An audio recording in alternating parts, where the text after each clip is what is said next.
जब आग की लपटों में एक पवित्र किताब जली तो सिर्फ कागज नहीं जले, एक आत्मा चीख उठी। जब अहंकार ने पवित्रता को चुनौती दी तब अदृश्य हाथों ने इतिहास रच दिया। ये कहानी है एक ऐसे पंडित की जिसने बाइबल को जलाया, लेकिन बदले में उसका जीवन ही जल उठा पापों की अग्नि में, और फिर उठ खड़ा हुआ परमेश्वर की कृपा से। जो आप अभी देखने वाले हैं वह एक फिल्म नहीं, यह एक सच है, इतना गहरा कि दिल कांप उठे। कहानी शुरू होती है एक मठ से जहां घमंड, द्वेष और चुनौती का तूफान उठता है, लेकिन अंत में सिर्फ एक नाम रह जाता है, यीशु मसीह। तो अब सांसें थाम लीजिए, क्योंकि आज आप जो देखेंगे वह कभी भुला नहीं पाएंगे। शास्त्रार्थ या संघर्ष, वो गांव जहां दो शक्तियां टकराईं। उत्तर प्रदेश के एक छोटे से गांव सरगटिया में एक पुराना शिव मंदिर था जिसकी देखरेख करता था पंडित वेद प्रकाश त्रिपाठी, संस्कृत का झाता, वेदों का विद्वान और साथ ही बेहद कट्टर सोच रखने वाला ब्राह्मण। गांव में एक छोटा सा ईसाई समुदाय भी था, गरीब, मजदूर, लेकिन शांति प्रिय। वे हर रविवार चर्च में इकट्ठा होते, भजन गाते और बाइबल से शिक्षा लेते। ये बात वेद प्रकाश को खटकती थी। उसे लगता था कि ये लोग हिंदू संस्कृति को कलंकित कर रहे हैं। वह अक्सर कहता, हमारे पुरखे वेदों में ब्रह्म को ढूंढते रहे और ये लोग विदेशी भगवान की पूजा कर रहे हैं, इसे बंद करना होगा। आग की तैयारी। पंडित वेद प्रकाश के अंदर एक ज्वाला धधक रही थी, अहंकार और घृणा की। एक दिन गांव में ईसाई प्रचारक पास्टर जोएल आया और कुछ बाइबल बांटने लगा। बच्चों में उत्साह था, लेकिन पंडित को यह सीधा हमला लगा। अब हमारे बच्चों को ईसाई बनाएंगे, वह चीखा। उस रात पंडित ने एक योजना बनाई। अगली सुबह मंदिर परिसर में एक सभा बुलाई गई। गांव वालों को बुलाया गया, धर्म रक्षा सभा के नाम पर।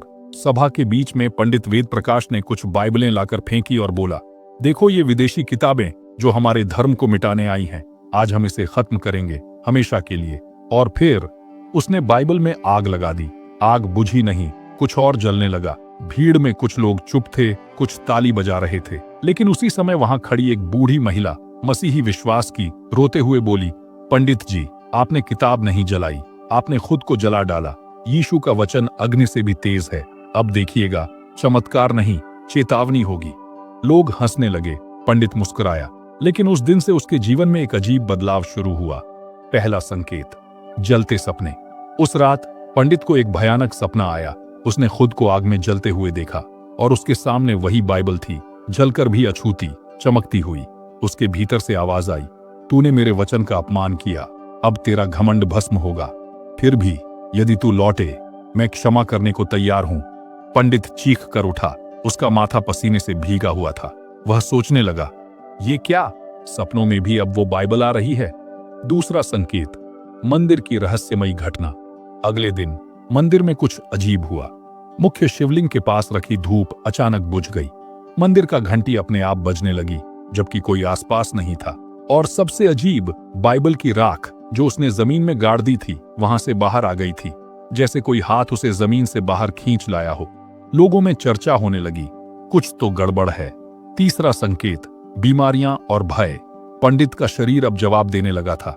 उसकी आंखें लाल हो गई थीं, नींद उड़ गई थी, उसके गले में जलन होने लगी, जैसे उसने खुद आग निगल ली हो। डॉक्टरों ने चेक किया, सब नॉर्मल, लेकिन रात को आवाजें आती, वचन की अवहेलना का दंड होगा। वह चिल्लाता, डर से कांपता।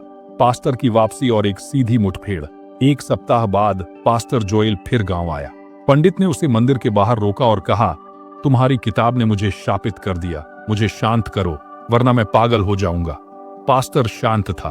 उसने सिर्फ एक वाक्य कहा, यीशु शाप नहीं देता, क्षमा करता है, लेकिन उसके वचन के साथ जो खिलवाड़ करता है, उसका विवेक उसे जलाता है। पंडित की आंखें भर आईं। क्या तुम मुझे उस यीशु के बारे में बता सकते हो जिसने मुझे इस हाल तक पहुंचाया और शायद अब बचा भी सकता है? पास्टर ने मुस्कुराकर बाइबल उठाई और कहा, अभी नहीं, तुम्हें पहले अपने घमंड की राख से उठना होगा। पंडित अब डर और पछतावे की गहराइयों में जा चुका था। वह हर रात उस बाइबल के पन्नों को याद करता जो उसने कभी आग के हवाले किया था, लेकिन अब वह पन्ने नहीं, प्रार्थना चाहता था। एक ब्राह्मण जो शास्त्रों का झांता था, अब एक बाइबल की तलाश में था। लेकिन क्या उसे मिलेगा छुटकारा, या वह पूरी तरह पागल हो जाएगा? क्या सचमुच बाइबल में कोई अदृश्य शक्ति है? एक घमंडी पंडित वेद प्रकाश त्रिपाठी, जिसने गांव में बाइबलों को आग में झोंक दिया था, अब वही पंडित डर, भ्रम और बेचैनी से घिर चुका है। सपनों में जलती बाइबल, मंदिर में घटती रहस्यमयी घटनाएं, शरीर की बीमारी और मन की बेचैनी ने उसे तोड़ दिया है। और अब एक सवाल उसके भीतर से उठता है, क्या वाकई इस किताब में कोई शक्ति है? भाग 2। बाइबल की राख से जन्मा विश्वास, भय से आत्मग्लानि तक की यात्रा। जब पंडित वेद प्रकाश त्रिपाठी ने बाइबल जलाई थी तो उसे लगा था कि उसने धर्म पर हमला करने वालों को सबक सिखाया है। लेकिन अब हर रात वह कांपते हुए उठता, बड़बड़ाता, क्यों नहीं बुझती ये आग, क्यों जलता है मेरा मन। अब वह मंदिर नहीं जाता था। गांव वाले पूछते, पंडित जी की तबीयत ठीक नहीं लगती, लगता है किसी बुरी शक्ति का साया है। वेद प्रकाश अब खुद अपने आप से डरने लगा था। आत्मग्लानि का पहला बिंदु, पुराने ग्रंथों की व्याख्या से टकराव। एक रात उसने फिर से वेदों और उपनिषदों के ग्रंथ निकाले। वह उन पंक्तियों को ढूंढ रहा था जो यीशु के खिलाफ खड़ी हो सकें। लेकिन अजीब बात यह थी, जहां भी वह पढ़ता उसे वचन में ऐसी बातें दिखती जो उसके विरोध में थीं। सत्य एक है, विद्वान उसे अलग अलग कहते हैं। पवित्र आत्मा के बिना कोई पूर्णता को नहीं पा सकता। क्षमा सबसे बड़ा धर्म है। उसका मन विचलित हो उठा। क्या मैंने वास्तव में पाप किया है? पास्टर जोएल से पहली गुप्त मुलाकात। रात के अंधेरे में वह अपने चेहरे पर गमछा बांधकर पास्टर जोएल के चर्च पहुंचा। जोएल, जो अब भी उसी प्रेम और धैर्य के साथ बैठा था, बोला, तुम आ गए। मैं जानता था तुम एक दिन आओगे। पंडित ने सिर झुकाकर पूछा, क्या तुम्हारा यीशु मुझे क्षमा कर सकता है? जोएल ने मुस्कुराकर कहा, यीशु उन्हें नहीं बुलाता जो सही है, वो उन्हें बुलाता है जो टूट चुके हैं। फिर उसने एक बाइबल निकालकर वेद प्रकाश को दी। वही बाइबल जिसे एक हफ्ता पहले उसी के हाथों जलाया गया था। लेकिन यह नई, चमचमाती थी और अब वेद प्रकाश की कांपती उंगलियां उसे थाम रही थीं। पहला पाठ, मत्ती 5 का 44। जोएल ने पहला पृष्ठ खोला और पढ़ा, अपने शत्रुओं से प्रेम रखो और जो तुम्हें सताते हैं उनके लिए प्रार्थना करो। वेद प्रकाश रो पड़ा, मैंने तो तुम्हारी किताब जला दी और तुम मेरे लिए प्रार्थना कर रहे हो। जोएल ने सिर्फ इतना कहा, मैं नहीं, यीशु कर रहे हैं। गांव वालों का विरोध और समाज का तूफान। अब यह खबर फैल गई कि पंडित अब चर्च जा रहा है। गांव में हड़कंप मच गया। मंदिर के ट्रस्ट ने उसे निष्कासित कर दिया। उसके शिष्य उसका बहिष्कार करने लगे। कुछ लोग तो मारने तक की धमकी देने लगे। ये अपमान है। लेकिन पंडित अब डरा नहीं। उसने पास्टर से कहा, अब जब मैंने बाइबल के वचन को छू लिया है, मैं पीछे नहीं हट सकता। दूसरा सपना, यीशु का स्पर्श। एक रात उसने एक सपना देखा। वह फिर आग में खड़ा है, जल रहा है, चीख रहा है और तभी एक रोशनी आती है। एक व्यक्ति सफेद वस्त्र में लहू से भीगे हाथों के साथ उसके पास आता है। वेद प्रकाश चिल्लाता है, मैं पापी हूं, मत छुओ मुझे। पर वह व्यक्ति उसका हाथ पकड़ता है और उसी क्षण आग बुझ जाती है। अब तू मेरा है, आवाज आती है। सुबह उठते ही वह नंगे पैर चर्च की ओर भागता है और कहता है, मैं जीवन समर्पित करना चाहता हूं। नया नाम वेद प्रकाश से पॉल। पास्टर ने मुस्कुराकर कहा, जैसे शाऊल पॉल बना था वैसे ही आज से तू पॉल है। और उसी दिन चर्च में एक विशेष प्रार्थना सभा हुई जिसमें गांव के कुछ लोग चोरी छिपे शामिल हुए। उन्हें जानने की जिज्ञासा थी कि पंडित क्यों बदल गया। और पंडित पॉल ने कहा, मैंने सत्य को जलाया था लेकिन वो राख बनकर मेरे भीतर घुस गया। आज वो राख एक नया विश्वास बनकर जगी है। पहला चमत्कार, बीमारी का अंत।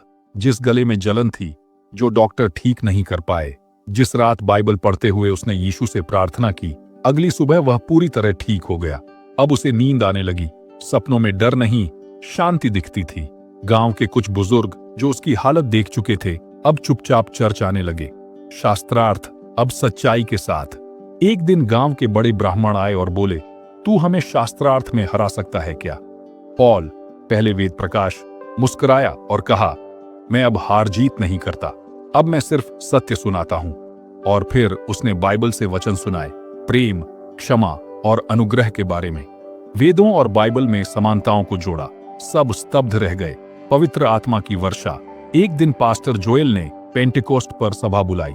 पॉल ने अपना गवाही दी और उसी समय वहां खड़े कई लोगों ने कहा, हमारे भीतर कुछ गर्म महसूस हो रहा है, एक ऊर्जा, एक रोशनी। वो था पवित्र आत्मा का प्रभाव। पॉल ने कहा, मैंने उस वचन को जलाया था लेकिन अब वही वचन मुझे जीवन दे रहा है। अगली कड़ी की ओर इशारा। अब पॉल, पूर्व पंडित, एक नया जीवन जी रहा है। लेकिन गांव में यह परिवर्तन सबको रास नहीं आया। कुछ कट्टरपंथी अब उसकी हत्या की योजना बना रहे हैं। क्या पॉल बच पाएगा? क्या उसका विश्वास डगमगाएगा या फिर वही विश्वास उसे चमत्कारी सुरक्षा देगा? एक ब्राह्मण वेद प्रकाश त्रिपाठी जिसने बाइबल को जलाया, वह आत्मिक रूप से जलने लगा। सपनों में आग, जीवन में अशांति और विवेक की आग ने उसे घुटनों पर ला दिया। लेकिन मसीह के प्रेम और क्षमा के सामने उसने आत्मसमर्पण किया। उसका नाम बदलकर पॉल रखा गया। अब वही पंडित जो कभी यीशु के खिलाफ था, अब उसके लिए प्रचारक बन चुका है। मगर गांव की कट्टरता और अंधभक्ति इतनी आसानी से हार मानने वाली नहीं थी। और अब शुरू होता है अंतिम संघर्ष। भाग 3। आग में फिर से परीक्षा। गांव में सन्नाटा और साजिश। पॉल, पूर्व पंडित वेद प्रकाश के चर्च जाने की खबरें अब गांव से बाहर तक फैलने लगी थीं। स्थानीय पुजारी, धार्मिक संगठनों और कुछ राजनीतिक तत्वों को यह परिवर्तन खटकने लगा था। एक ब्राह्मण, यीशु का प्रचारक, ये हमारी परंपराओं का अपमान है, गुप्त रूप से एक धर्म रक्षा दल बना, जिसका मकसद था पॉल को रोकना, पर रोकना नहीं, मिटा देना। एक बैठक में निर्णय हुआ, अगर ये चर्च का प्रचारक बना तो और लोग भी उसके पीछे चलेंगे, इसे हटाना होगा। धमकी का पहला दौर। एक रात चर्च के गेट पर लाल स्याही से लिखा गया, तू फिर ब्राह्मण नहीं रहा, अब तू मौत के करीब है। पॉल ने पास्टर जोएल को बताया। जोएल ने शांत स्वर में कहा, सच्चाई के मार्ग में कंटीले रास्ते आएंगे, लेकिन मत डर, मसीह तेरे साथ है। पर उस रात चर्च के पीछे से आग की लपटें उठीं। कुछ उपद्रवियों ने चर्च की साइड शेड में आग लगा दी। पॉल और कुछ मसीही भाई वहां पहुंचे और आग बुझाई। कोई घायल नहीं हुआ, लेकिन ये सिर्फ चेतावनी थी। आत्मिक युद्ध, पॉल का गहन उपवास। पॉल ने निर्णय लिया, अब शारीरिक लड़ाई नहीं, आत्मा से युद्ध होगा।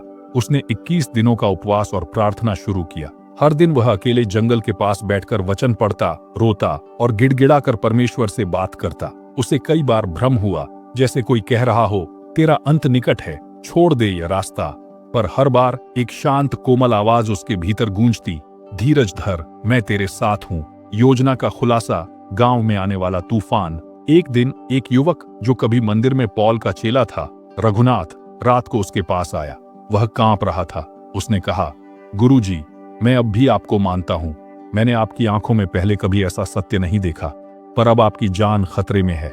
अगले हफ्ते आपको गांव के बाहर ले जाकर खत्म करने की योजना है। वे कह रहे हैं, इसे चुप करा दो, अब बहुत हुआ। पॉल ने सिर्फ एक बात कही, अगर मेरी मौत मसीह के नाम से होगी तो मुझे गर्व होगा, पर अगर मैं जीवित रहा तो मसीह के और अधिक काम करूंगा। अंतिम सभा, गांव के बीचों बीच गवाही। रघुनाथ की बात सुनकर पॉल ने निर्णय लिया, अब मैं छुपकर प्रचार नहीं करूंगा, मैं पूरे गांव को बुलाकर अपनी गवाही दूंगा। पास्टर जोएल और मसीही भाई बहन पहले डरे, ये आत्महत्या होगी, पर पॉल ने कहा, यीशु भी तो खुले में मारा गया था, तो मैं क्यों डरूं। और फिर गांव के सबसे बड़े मैदान में एक ऐतिहासिक सभा रखी गई। गवाही की रात, एक नई आग का जन्म। हजारों की भीड़, कुछ समर्थन में, बहुत से विरोध में। पॉल मंच पर चढ़ा, बाइबल हाथ में लेकर बोला, मैं वेद प्रकाश त्रिपाठी था, घमंडी, कट्टर और अंधा। मैंने बाइबल जलाई, लेकिन आज वही बाइबल मुझे जिंदा रखे हुए है। मैं किसी धर्म का विरोधी नहीं, बल्कि उस सत्य का सेवक हूं जो प्रेम, क्षमा और अनुग्रह सिखाता है। मेरी हत्या हो सकती है, लेकिन मसीह का वचन कोई नहीं जला सकता। भीड़ में सन्नाटा था। चमत्कार, एक बच्चे की चमत्कारी चंगाई। उसी सभा में एक महिला बच्चे को लेकर आई, अंधा बच्चा जो जन्म से नहीं देखता था।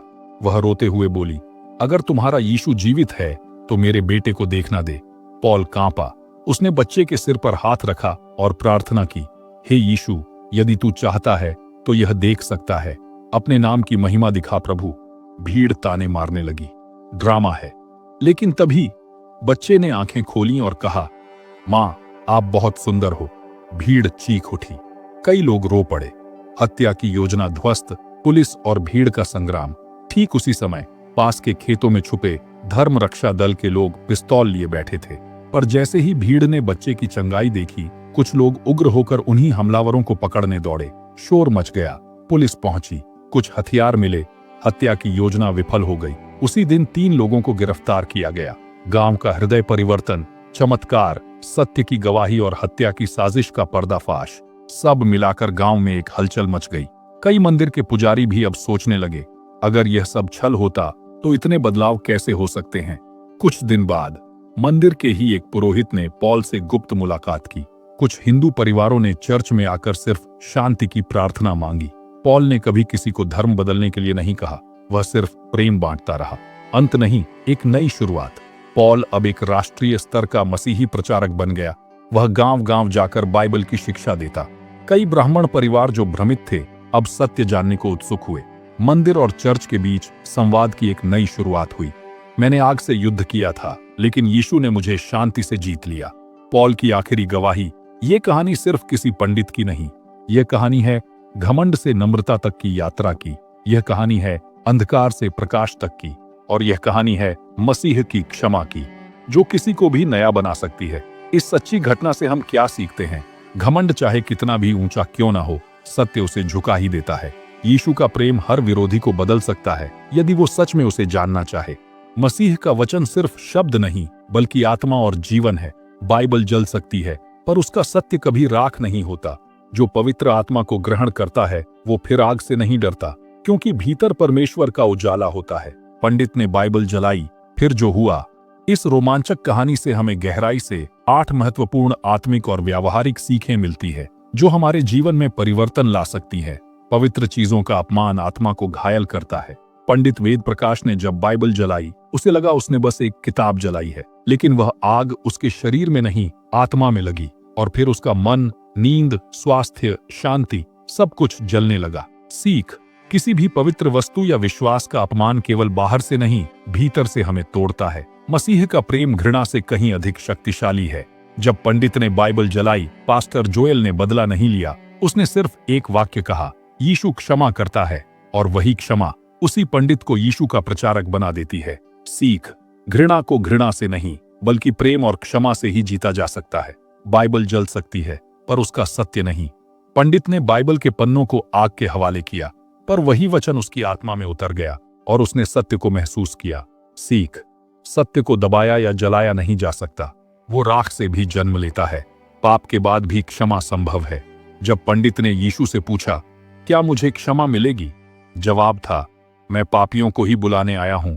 सीख। कोई भी पाप इतना बड़ा नहीं कि यीशु क्षमा न कर सके। यदि मन परिवर्तन सच्चा है, तो दरवाजा खुला है। आत्मा की लड़ाई उपवास और प्रार्थना से ही जीती जाती है। जब जान की धमकी मिली, पॉल, पूर्व पंडित ने लड़ाई नहीं लड़ी, बल्कि 21 दिन का उपवास और प्रार्थना शुरू किया, और उसी दौरान परमेश्वर ने अद्भुत चमत्कार किए। सीख। हर संकट के सामने तलवार नहीं, घुटने टेक कर प्रार्थना ज्यादा असर करती है। जो घमंड से टूटता है, वही परमेश्वर की सामर्थ्य से खड़ा होता है। वेद प्रकाश घमंड में बाइबल चलाता है, लेकिन आत्मग्लानि में टूटकर वही व्यक्ति पॉल बनकर हजारों को यीशु से मिलवाता है। सीख। परमेश्वर टूटे हुए लोगों को चुनता है, क्योंकि वो जानते हैं निर्भरता क्या होती है।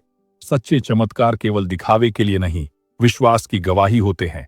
सभा में अंधे बच्चे की चंगाई कोई नाटक नहीं था, वह एक स्पष्ट संकेत था, यीशु जीवित है। सीख। जहां विश्वास होता है, वहां परमेश्वर काम करता है, और वो काम दिखावे के लिए नहीं, लोगों को बदलने के लिए होते हैं। एक जीवन बदले तो पूरा गांव बदल सकता है। एक पंडित के बदलने से न सिर्फ उसका परिवार, बल्कि पूरा गांव, यहां तक कि मंदिर के पुजारी तक सोचने लगे। सीख। आपका बदला हुआ जीवन सबसे बड़ी गवाही है, जो शब्दों से नहीं, आचरण से प्रचार करता है। ये कहानी हमें बताती है कि कोई भी व्यक्ति, चाहे वो कितना भी विरोधी क्यों न हो, परमेश्वर के प्रेम और वचन से बदल सकता है। इस कहानी की गहराई यही है, वो राख बनाना चाहता था, लेकिन राख से नया जीवन उत्पन्न हो गया।